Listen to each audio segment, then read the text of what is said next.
இப்ப இருக்கிற அரசாங்கம் சொல்லுது நாட்டில் இனவாதம் இல்லை என்று. ஆனால் செம்மணியில இருந்த நிலையில் கண்டுபிடிக்கப்பட்ட எலும்புக்கூட்டுக்கு கீழே ஒரு சிங்கள முகநூல் பாவனையாளர் போடுகிறார், இவர் இருந்தபடி சுயமைதுனம் செய்கிறார் என்று. இனவாதம் எலும்புக்கூட்டை கூட விட்டு வைக்கதில்லை. 83 ஜூலையில் அவர்கள் அரசியல் கைதிகளை தாக்கிய போது அது கூட திட்டமிட்ட தாக்குதல். இன்றைக்கு சிறை காவலர்களுக்காக பொங்கி எழுகிறார்கள் நீர்கொழும்பு சிறைச்சாலை சம்பவத்தில். அன்றைக்கு சிறை காவலர்களும் சேர்ந்துதான் அரசியல் கைதிகளை கொன்றார்கள். 43 ஆண்டுகளுக்கு முன் அரசியல் கைதியின் கண்களை தானம் செய்வதற்கான உரிமையை கூட அவர்கள் ஏற்றுக்கொள்ளவில்லை. இன்றைக்கு 43 ஆண்டுகளின் பின் எலும்புக்கூட்டை கூட அவர்கள் விட்டு வைக்கிறார்கள் இல்லை.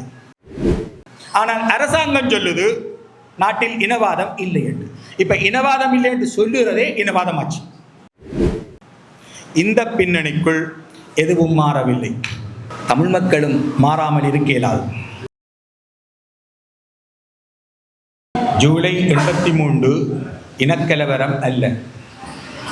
தமிழர்களே அதை இனக்கலவரம் என்று அழைப்பது தவறு. அங்கே கலவரம் நடக்கிறது. அது ஒரு திட்டமிடப்பட்ட இன அழிப்பு. அங்கே யாரும் கைகலக்கவில்லை. நிராயுதபாணிகளான தமிழர்கள் மீது திட்டமிட்டு இன அழிப்பு முன்னெடுக்கப்பட்டது. எனவே அது கலவரம் அல்ல. மேலும் அங்கே அழிப்பு நடவடிக்கைகளில் ஈடுபட்டவர்கள் தங்களுடைய கைகளில் வாக்காளர் அட்டைகள் போன்ற ஆவணங்களை வைத்திருந்தார்கள். அதில் வீடுகள், வணிக மையங்கள், தமிழ் மக்களுடைய சொத்துக்கள் ஏற்கனவே குறிப்பிடப்பட்டிருந்தன. அந்த குறிப்புகளை பார்த்துத்தான் அவர்கள் வீடுகளையும் வணிக நிலையங்களையும் தாக்கினார்கள் என்பதனை பாதிக்கப்பட்ட மக்கள் கூறுகிறார்கள். எனவே அது மிகவும் திட்டமிட்டு முன்னெடுக்கப்பட்ட ஓர் இன அழிப்பு நடவடிக்கை. அதனை இனக்கலவரம் என்று தமிழ் மக்கள் கூறக்கூடாது. இன்றைக்கு 43 ஆண்டுகளாகிவிட்டன. இந்த 43 ஆண்டுகளிலும் அந்த இன அழிப்பின் விளைவாக பின்வரும் விளைவுகள் ஏற்பட்டது. முதலாவதாக, அந்த இன அழிப்பு ஆனது தமிழ் மக்களுடைய போராட்டத்தை முடுக்கிவிட்டது. தமிழ் மக்களுடைய போராட்டம் சில 10 போராளிகள் என்ற நிலையில் இருந்து பல நூறு, பல ஆயிரம் என்ற வளர்ச்சிக்கு சென்றது. ஒரு முழுவளவிலான போர் என்ற வளர்ச்சிக்கு போனது. தாழ் யுத்தம், தாழ் அடர்த்தி யுத்தம் என்ற நிலையிலிருந்து முழு அடர்த்தி யுத்தம் என்ற ஒரு வளர்ச்சிக்கு போனது. எனவே இந்த ஜூலை 83 தான் தமிழ் மக்களின் விடுதலை போராட்டத்தை முடுக்கிவிட்டது. இது முதலாவது விளைவு. இரண்டாவது விளைவு, இந்த இன அழிப்பின் விளைவாக இந்தியா இலங்கை இனப்பிரச்சினையில் நேரடியாக தலையிடும் வாய்ப்பு ஏற்பட்டது. இதுக்கு முன்னுக்கும் இந்தியா ஜேவிபியின் முதலாவது ஆயுத போராட்டத்தின் போது தலையிட்டிருக்கிறது. இப்பொழுது 2ஆம் தடவை இந்தியா தலையிடுது. இந்த தலையீட்டுக்குரிய காலகட்டத்தை பார்த்தோமாக இருந்தால் அது அமெரிக்காவும் ரஷ்யாவும் உலகத்தை 2ஆக பிரித்து வைத்துக் கொண்டு கெடுபிடி போரை நடத்திய ஒரு காலகட்டம். அக்காலகட்டத்தில் இந்தியா இலங்கைக்கு தலையீடு செய்கிறது. ஏனென்றால் அப்போதிருந்த ஜெயவர்தனா அரசு அமெரிக்க சார்பு அரசாக இருந்தது. அது ரஷ்யாவின் பக்கம் போகவில்லை. எனவே ரஷ்யாவுக்கு ஜெயவர்தனாவை பணிய வைக்க வேண்டிய தேவை இருந்தது. அதனால் ரஷ்யாவின் நட்பு சக்தியாகிய இந்தியா ஜெயவர்தனாவுக்கு அவருடைய வரையறைகளை உணர்த்துவதற்காக ஈழப்போரில் தலையிட்டது. அதாவது இனப்பிரச்சனையில் தலையிட்டது. அதன் மூலம் ஜெயவர்தனாவுக்கு நிர்பந்தங்களை ஏற்படுத்தி அவரை பணிய வைப்பதே இந்தியாவின் பிராந்திய நலன் சார்ந்த நோக்கமாக இருந்தது, பூகோள நோக்கமாகவும் இருந்தது. எனவே இந்தியா இந்த விவகாரத்தில் நேரடியாக தலையிடும் ஒரு நிலைமை தோன்றியது. இது முதல் கட்டம். இது அடுத்தடுத்த கட்டமாக இனப்பிரச்சினை சர்வதேசமயப்படும் ஒரு வளர்ச்சிக்கு கொண்டு போய்விட்டது. முதலில் இந்தியா நரசிம்மராவை அனுப்பி இந்த விஷயத்தில் தமிழ் மக்கள் சார்பாக தலையிடுவது போல தமிழகம் நொதித்துக் கொண்டிருந்த ஒரு பின்னணிக்குள் தமிழ் மக்கள் சார்பாக தலையிடுவது போன்ற ஒரு தோற்றம் ஏற்பட்டது. அதே சமயம் இந்தியா ஈழ விடுதலை இயக்கங்களுக்கு தமிழகத்தை பிந்தளமாக திறந்துவிட்டது.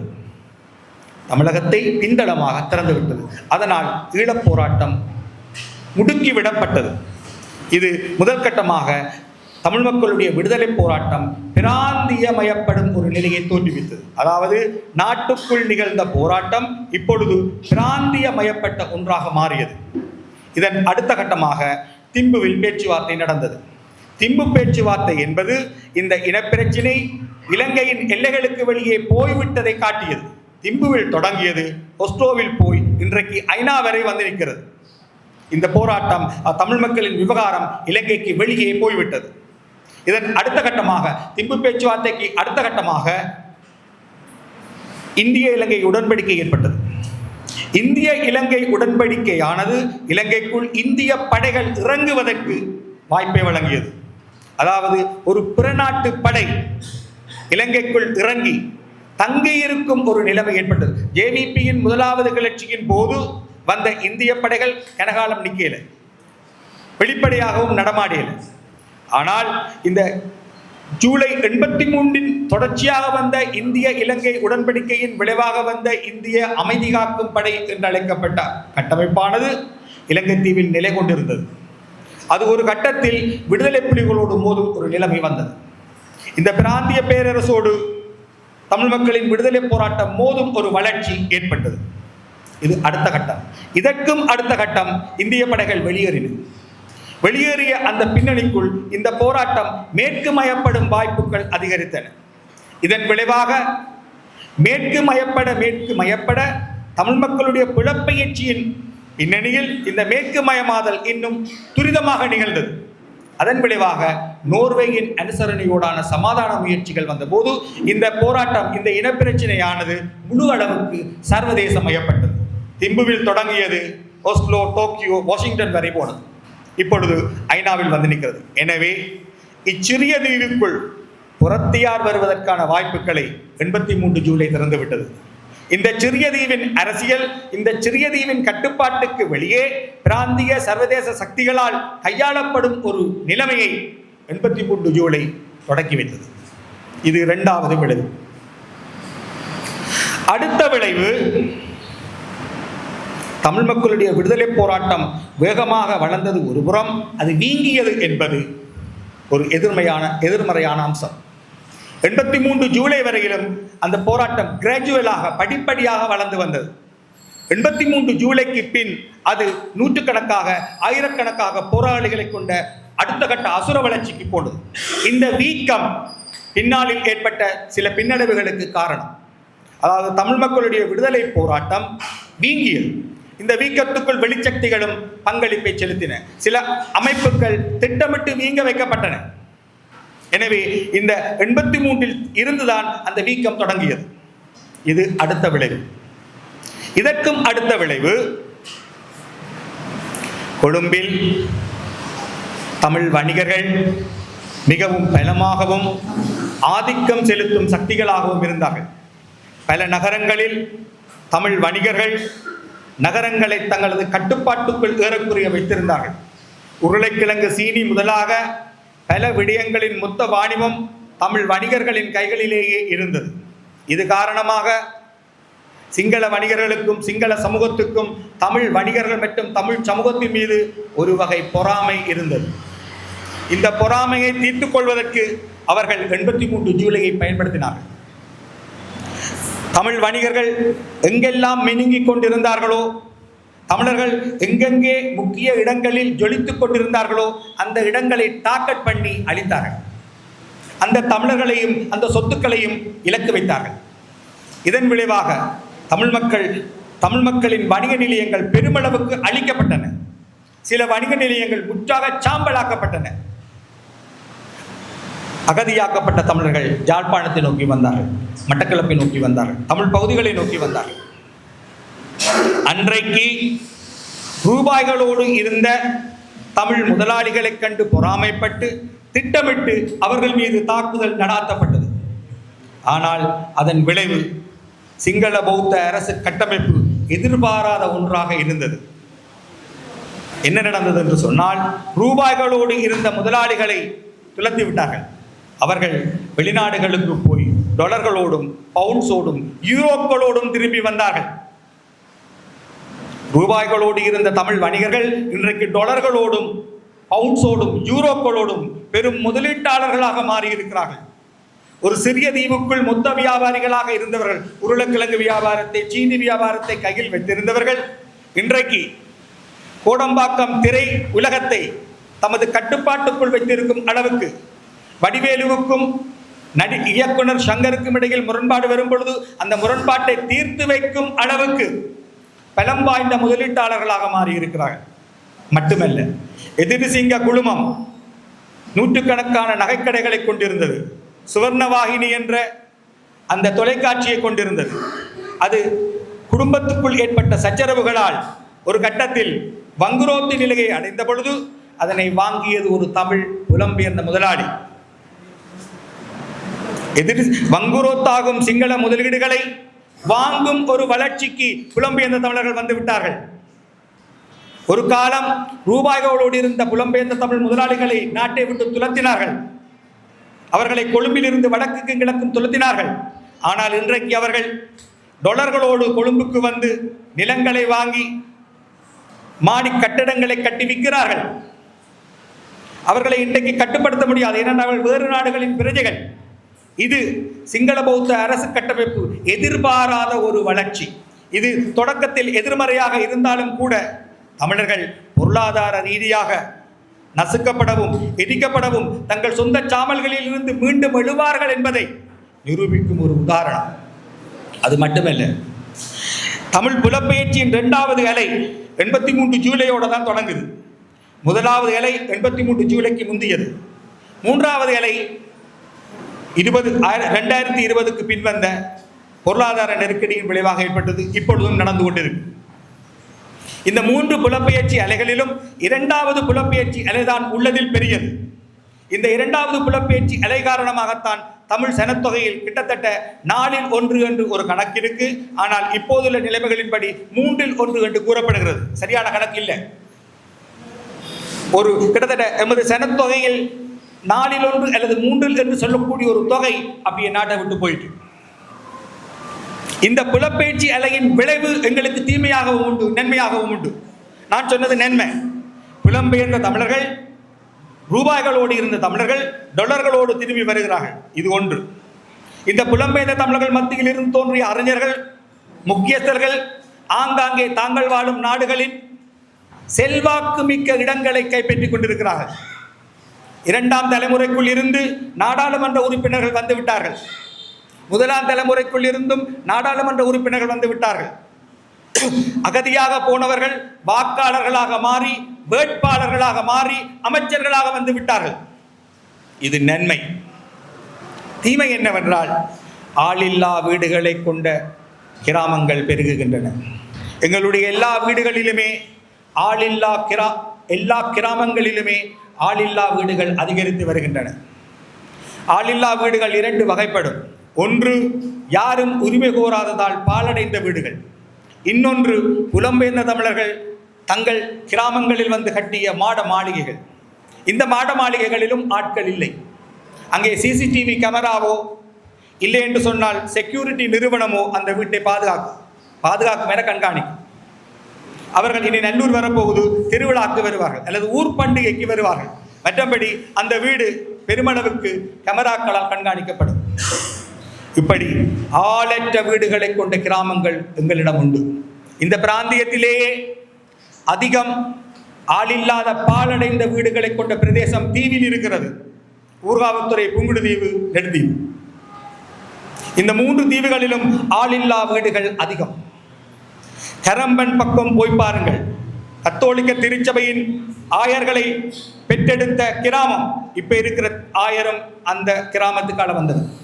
அந்த கிராமம் பாலடைந்து போயிருக்கிறது.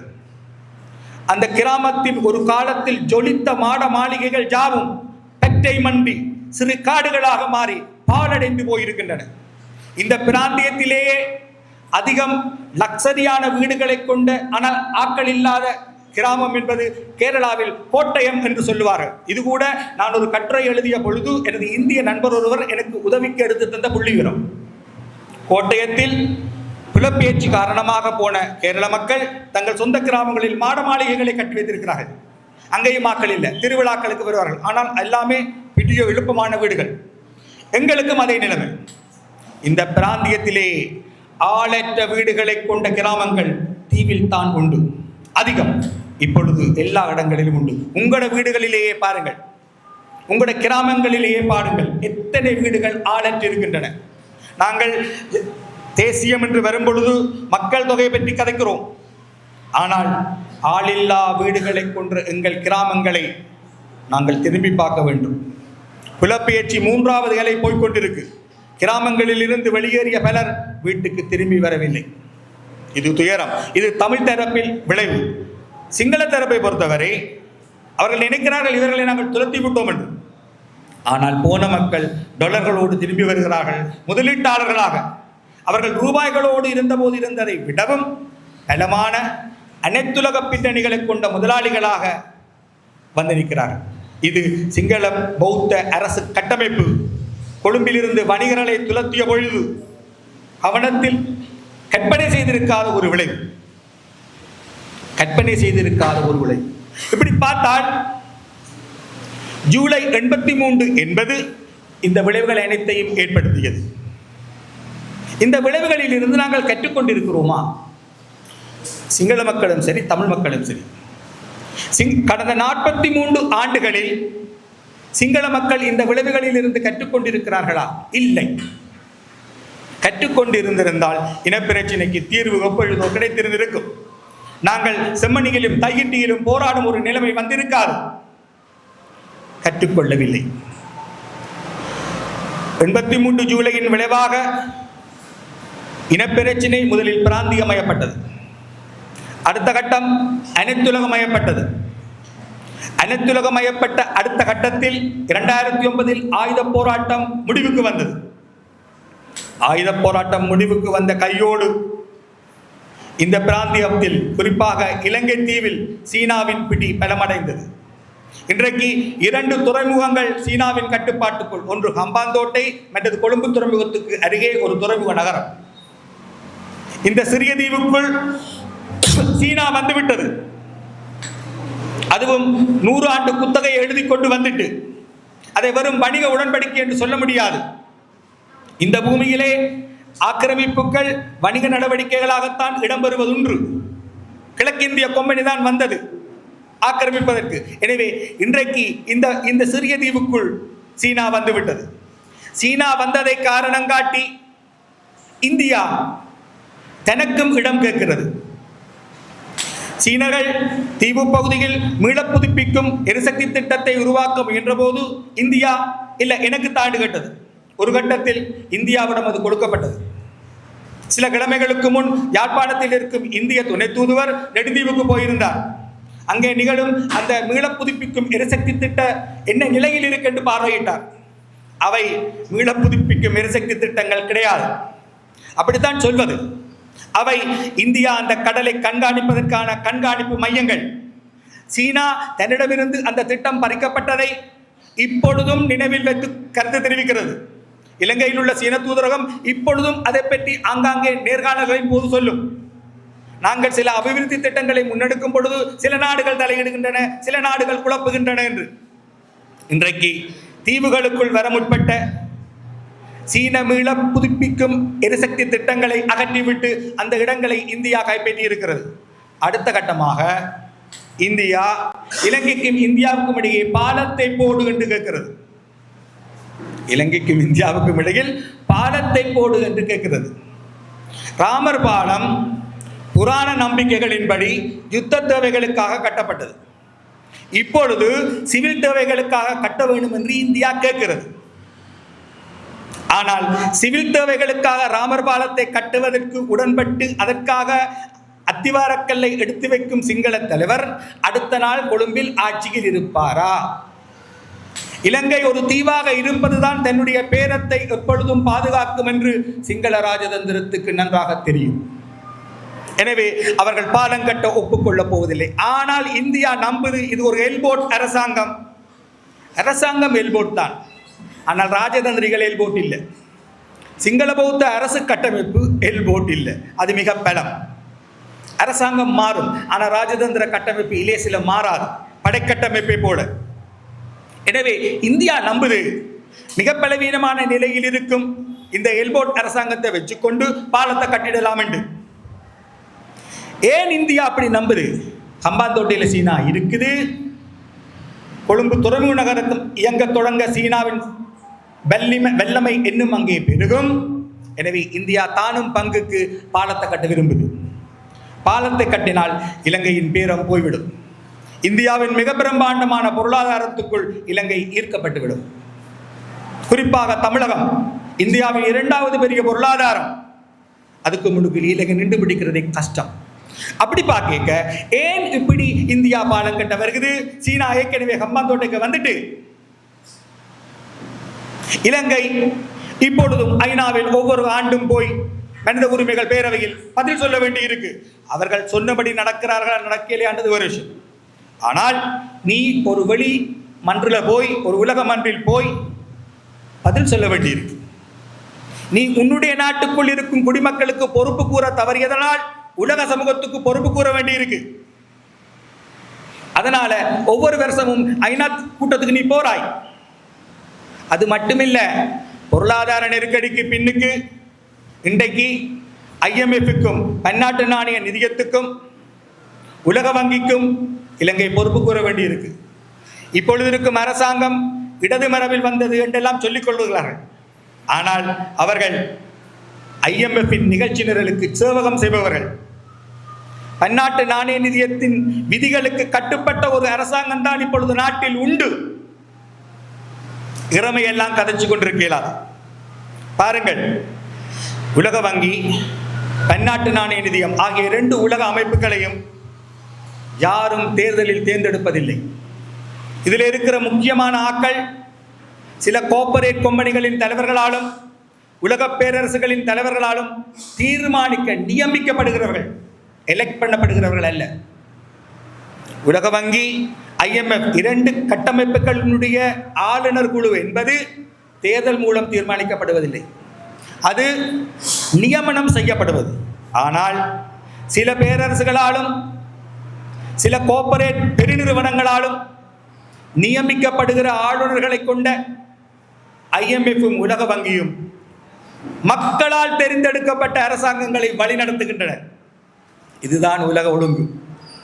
அதுவும் 3/2 பெரும்பான்மையை கொண்ட ஒரு அரசாங்கம் என்று சொல்லப்படுகிற இந்த தேசிய மக்கள் சக்தி அரசாங்கத்தை யாரு வழிநடத்துகிறார்கள் என்று சொன்னால், யாராலுமே தெரிவு செய்யப்படாத நியமிக்கப்பட்ட கட்டமைப்புகள், உலக கட்டமைப்புகள். அப்ப நீங்கள் இறமையெல்லாம் கதைக்கலாம். இன்றைக்கு இலங்கை ஒரு இறமையுடைய நாடு கிடையாது. சீனா வந்துட்டு இந்தியா தீவில மீள புதுப்பிக்கும் எரிசக்தி திட்டங்களை கட்டுது, பாலத்தை கட்டித்தாண்டு கேட்குது. ஏன்? நீ பலவீனம் என்று கண்டபடியா?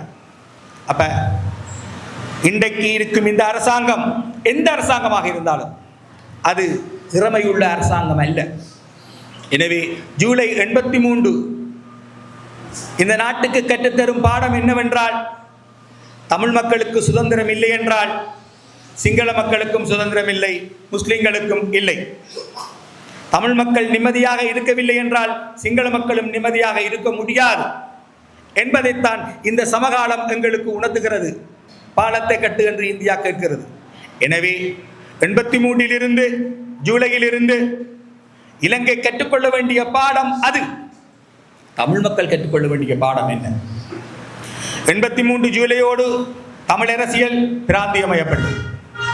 அடுத்தடுத்த கட்டத்துக்கு பிராந்தியமயப்பட்டதன் விளைவாகத்தான் இந்திய இலங்கை உடன்படிக்கை ஏற்பட்டது. 2ஆம் கட்ட ஈழப்போர் ஏற்பட்டது. அதன் அடுத்த கட்டம் இந்த போராட்டம் அனைத்துலகமயப்பட்டது, குறிப்பாக மேற்கு மயப்பட்டது. மேற்கு மயப்பட்ட பின்னணிக்குள் தான் இந்த போராட்டம் 2009 அரங்கிலிருந்து அகற்றப்பட்டது. மேற்கு மயப்பட்டிருந்த ஒரு பின்னணிக்குள் தான் தமிழ் மக்களுடைய ஆயுத போராட்டம் 2009 மே மாதம் அரங்கிலிருந்து அகற்றப்பட்டது. இப்பொழுது கடந்த 17 ஆண்டுகளையும் தொகுத்து பார்த்தோமாக இருந்தால் மீண்டும் அனைத்துலக வாய்ப்புகள் தமிழ் மக்களுக்கு கிடைக்கின்றன. எப்படி 83 இலங்கை தீவு தன் இறமையை இழந்தது உண்மை. ஆனால் அது தமிழ் மக்களுக்கு புதிய வாய்ப்புகளை திறந்தது. தமிழ் மக்களின் உரிமை போராட்டம் பொறுத்து இலங்கை தீவின் கணிதம் அப்படித்தான் இருக்கிறது. சிங்கள மக்கள் இறமையை இழக்கும் போது தமிழ் மக்களுக்கு புதிய பேர வாய்ப்புகள் கிடைக்கின்றன. இந்த இடத்தில் சிங்கள மக்கள் தமிழ் மக்களோடு இணைந்து நிலைமையை கையாண்டால் இரண்டு பேரும் சேர்ந்து அதை வெற்றிகரமாக கையாளலாம். அதன் பொருள் தமிழ் மக்கள், முஸ்லிம் மக்கள், மலையக மக்களோடு இந்த சிறிய தீவை பங்கிடுவதற்கு சிங்களவர்கள் தயாராக இருக்கணும். இல்லை என்று சொன்னால் சிங்கள மக்களுக்கு எதிராக வரக்கூடிய அந்த வாய்ப்பு தமிழ் மக்களுக்கு சாதகமாக இருக்கும். 83 அது இருந்தது. பின்வந்த 2015 அது இருந்தது. இனிமேலும் அது வரும். எனவே கடந்த 43 ஆண்டுகளில் இருந்தும் தமிழ் மக்கள் தங்கள் ராஜதந்திர நடைமுறைகளை தொகுத்தும் பகுத்தும் கற்றுக்கொள்ள வேண்டும்.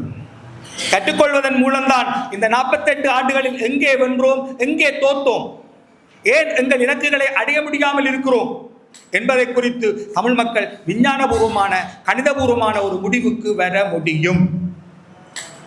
அதே நேரம் திரு ஐங்கரநேசன் அவர்கள் கூறியது போல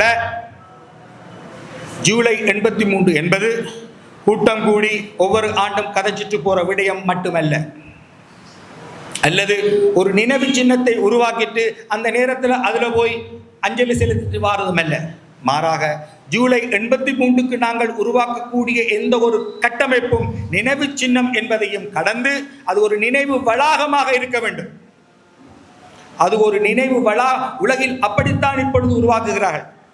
வெறும் தனிநபருக்கு கூட இன்றைக்கு வளாகங்களை உருவாக்குகிறார்கள். தென்னாப்பிரிக்காவின் அந்த போராட்டத்தின் நினைவாக உருவாக்கப்பட்டிருக்கும் அந்த சின்னம் பெயர் சுதந்திர பூங்கா. அது ஒரு பரந்த அமைப்பு. தென்னாப்பிரிக்காவை ஆட்சி செய்த அந்த வெள்ளைக்காரர்களுடைய அந்த கோட்டை ஒரு மலையில் இருக்குது. அதுக்கு எதிர்மலையில் இந்த ஃப்ரீடம் பார்க் இருக்கிறது.